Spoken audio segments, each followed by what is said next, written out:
Assalamualaikum warahmatullahi wabarakatuh. Perkenalkan, nama saya Ulfaita dari kelas akuntansi malam dengan NPM 18 11 1001 3408 Di sini saya akan menjelaskan tentang rangkuman ekonomi Islam yang telah diajarkan di semester 5 oleh dosen saya, Bapak Haji Sunarto. Langsung saja saya masuk materi ekonomi Islam. Dari pengertian ekonomi Islam, ekonomi Islam itu sendiri berasal dari bahasa Yunani, yaitu oikos dan nomos. Kata oikos berarti rumah tangga, sedangkan nomos itu memiliki arti aturan. Jadi ekonomi Islam itu adalah aturan rumah tangga. Ada beberapa karakteristik ekonomi Islam sebagaimana disebut dalam Al-Mawsu'ah, Al-Ilmiyah, Wal-Amaliyah, Al-Islamiyah, dan Lam Gufran, yang dapat diringkas sebagai berikut. Yang pertama, harta kepunyaan Allah, manusia khalifah harta. Yang kedua, ada ekonomi Islam terikat dengan akidah. Yang ketiga, ada keseimbangan antara kerohanian dan kebendaan. Yang keempat, ada keadilan dan keseimbangan dalam melindungi individu dan masyarakat. Yang kelima, ada bimbingan konsumsi. Yang keenam, ada petunjuk investasi. Yang ketujuh, ada zakat. Yang ke-8 ada larangan riba. Yang ke-9 ada pelanggaran gahar. Yang ke-10 ada pelanggaran yang haram. Sistem ekonomi Islam pada masa pemerintahan Rasulullah SAW, strategi Rasulullah SAW dalam menjalankan tugasnya sebagai kepala negara. Rasulullah SAW membangun suatu strategi yang mengubah keadaan negara atau Madinah akan menjadi lebih baik dari sebelumnya. Strategi diantaranya adalah: yang pertama, membangun masjid; yang kedua, ada merehabilitasi kaum muhajirin; yang ketiga, ada membuat konstitusi negara. Keuangan. Sistem ekonomi yang diterapkan Rasulullah SAW berakar dari prinsip-prinsip Al-Quran. Al-Quran yang merupakan sumber utama ajaran Islam yang telah menetapkan sebagai aturan sebagai hidayah atau petunjuk bagi manusia dalam melakukan aktivitas dan aspek-aspek kehidupan lainnya. Sumber-sumber pendapatan negara. Yang pertama, ada harta rampasan perang. Harta rampasan perang ini seperti 1/5 bagian untuk Allah dan Rasulnya, seperti untuk negara yang dialokasikan bagi kesejahteraan umum dan untuk para kerabat, anak-anak yatim, orang-orang miskin, dan para musafir. Yang kedua itu ada 4/5 bagian lainnya dibagikan kepada para anggota pasukan yang terlibat dalam perperangan. Yang kedua ada zakat. Zakat pada tahun kedua Hijriah, Allah Subhanahu wa taala mewajibkan kaum muslimin menunaikan zakat fitrah pada setiap bulan Ramadan. Besarnya zakat ini adalah 1 sa kurma, tepung, keju lembut atau kismis, atau setengah sa gandum. Setiap orang muslim, baik budak ataupun yang merdeka, laki-laki ataupun perempuan, tua ataupun muda, serta dibayarkan sebelum sholat Id.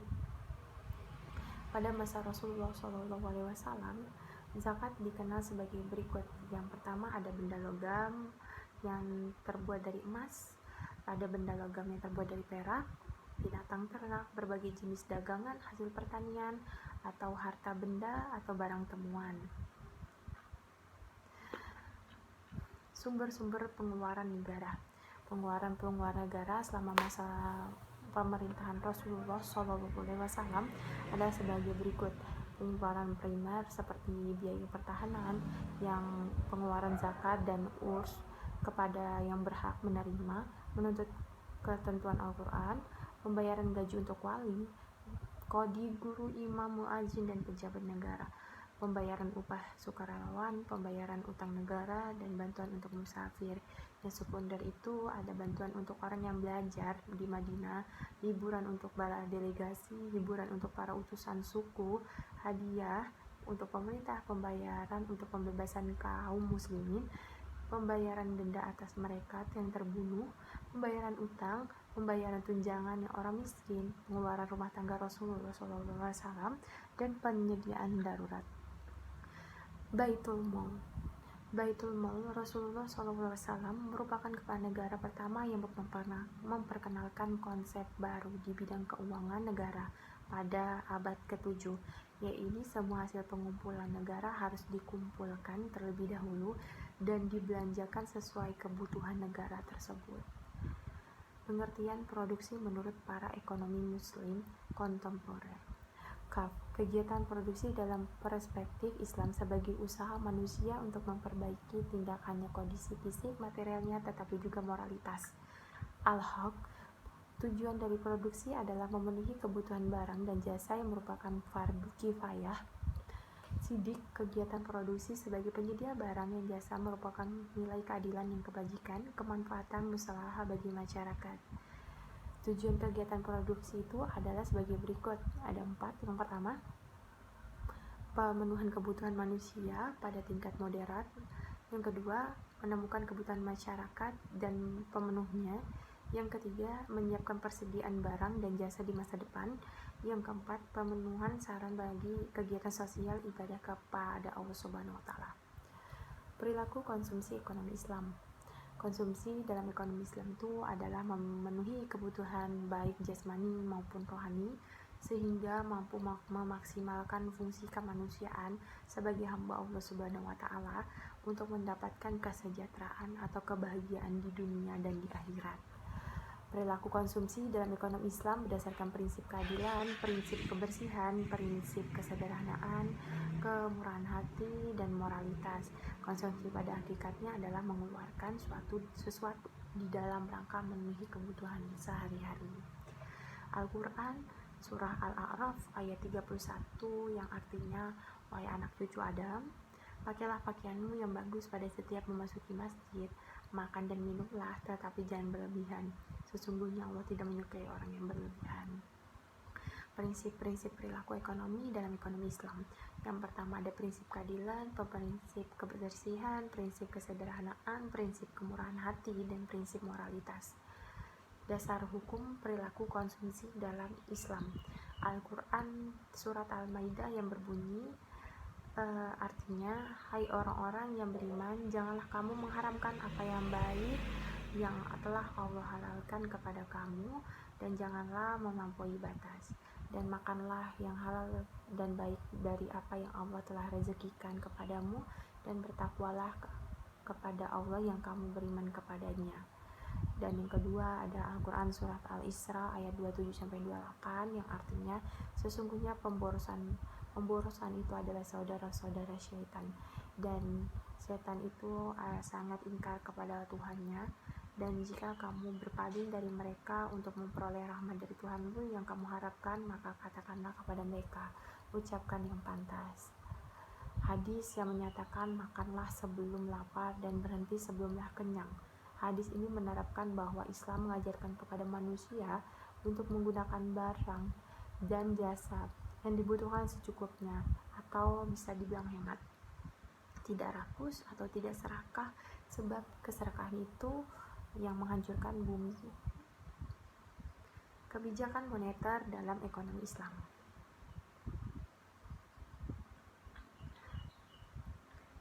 Keadilan sosial ekonomi salah satu sisi yang paling menonjol dari suatu masyarakat Islam yang diharapkan menjadi suatu jalan hidup dan bukan sebagai fenomena yang terisolasi. Semangat ini harus menumbuhkan seluruh interaksi manusia, sosial, ekonomi, dan politik.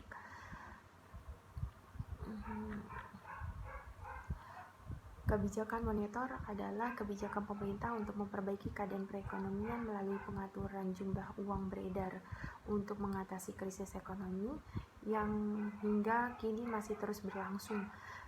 Di samping harus menata sektor real yang tidak kalah penting bagi meluruskan kembali sejumlah kekeliruan pandangan seputar uang, bila dicermati krisis ekonomi yang melanda Indonesia juga belahan lainnya sesungguhnya dipicu oleh dua sebab. Yang pertama itu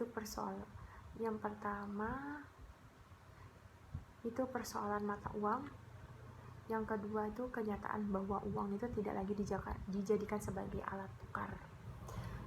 Instrumen kebijakan moneter yang konvensional dalam syariah. Di sini ada operasional pasar terbuka, fasilitas diktato, rasio cadangan wajib, imbauan moral. Kemudian ada lembaga keuangan. Lembaga keuangan syariah adalah sebuah lembaga keuangan yang prinsip operasinya berdasarkan pada prinsip-prinsip syariah Islamnya. Prinsip-prinsip konsep lembaga keuangan syariah ada keadilan, kemitraan, transparansi, universal. Tujuan utama mendirikan lembaga keuangan Islam adalah menunaikan perintah Allah Subhanahu wa taala dalam bidang ekonomi dan muamalah. Yang kedua, membebaskan masyarakat Islam dari kegiatan-kegiatan yang dilarang oleh agama. Karakteristik perbankan syariah ada 5. Pertama, berdasarkan prinsip syariah. Yang kedua itu beroperasi atas dasar bagi hasil. Yang ketiga, kegiatan usaha yang memperoleh imbalan dan jasa. Yang keempat, tidak menggunakan bunga sebagai alat yang memperoleh pendapatan. Yang kelima, azas utama atau kemitraan, keadilan, transparansi, universal. Kemudian di sini ada permasalahan ekonomi dan solusinya. Masalah ekonomi bergeser menjadi sebuah kemiskinan. Kayak konflik antara ras bangsa akhir-akhir ini menjadi masalah kompetisi dan mengolah sumber alami secara lestari. Muncul karena adanya distribusi yang tidak merata dan adil sebagai akibat sistem ekonomi yang memperoleh eksploitasi pihak yang kuat terhadap pihak yang lemah. Solusi yang ditawarkan dalam ekonomi Islam untuk masalah tersebut adalah penyaluran bantuan langsung tunai yang berasal dari zakat seperti infak dan sedekah, baik yang berasal dari unit-unit pengumpulan zakat maupun dari masyarakat. Yang kedua ada penguatan wakaf uang. Yang ketiga ada bantuan modal usaha, unggulan dan krisis. Yang keempat ada permodalan usaha. Yang kelima ada sebagian dana untuk dikumpulkan oleh unit-unit organisasi pengumpulan zakat yang dapat digunakan untuk menyelamatkan kelompok UMKM yang krisis atau terancam bangkrut. Yang keenam ada pengembangan teknologi finansial syariah untuk memperlancar likuidasi pelaku pasar daring secara syariah. Sekian penjelasan rangkuman dari saya. Mohon maaf apabila ada salah-salah kata. Wassalamualaikum warahmatullahi wabarakatuh.